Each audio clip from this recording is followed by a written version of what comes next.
बिस्मिल्लाहिर्रहमानिर्रहीम अस्सलाम वालेकुम। हमारे इस चैनल में आप सबका खुश आमदीद। दोस्तों, दूसरे टेस्ट के दूसरे रोज कुछ अजीब और गरीब वाकयात पेश आए पाकिस्तान बमुकाबला न्यूजीलैंड के मैच के दौरान। दोस्तों, पाकिस्तान ने पहले इनिंग्स में न्यूजीलैंड को 398 रन का हदफ दिया, जो कि न्यूजीलैंड ने दूसरे रोज के इनिंग्स की शुरुआत में काफी ज्यादा उनकी टीम डगमगाई और टॉप ऑर्डर उसकी जल्दी आउट हो गई। लेकिन फिर केन विलियमसन और निकोल्स ने कुछ अच्छी पार्टनरशिप की और पाकिस्तानी टीम को अच्छा खासा दबोचा। इसके बाद सबसे पहले अनहोनी ये हुई कि शाहीन शाह अफरीदी ने बिल्कुल सही गेंद कराई, लेकिन अंपायर ने उसको नो बॉल करार देकर गेंद को फ्री हिट करार दे दिया। ताज्जुब की बात तो ये थी कि उस बॉल पर खिलाड़ी आउट हो चुका था और पाकिस्तान को एक अच्छा खासा ब्रेक थ्रू मिल चुका था। केन विलियमसन और निकोल्स की पार्टनरशिप टूट चुकी थी, लेकिन पाकिस्तान ने ये मौका गंवा दिया क्योंकि अंपायर की गलत बेईमानी की वजह से केन विलियमसन और दूसरा खिलाड़ी बच गया। इसके अलावा सबसे बड़ी बात तो ये हुई कि पाकिस्तानी क्रिकेट टीम को हालांकि जब पहली इनिंग शुरू होती है तो उनको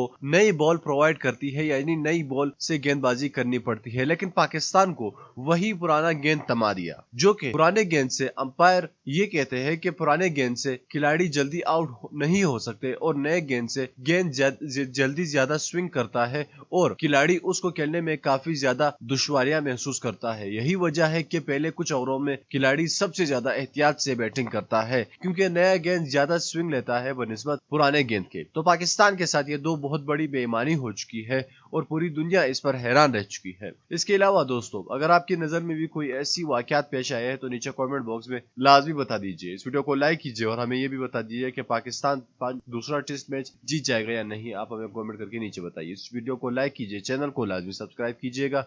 मैं मिलना चाहूंगा आपसे अगली वीडियो में, तब तक के लिए इजाजत दीजिए। अल्लाह हाफिज।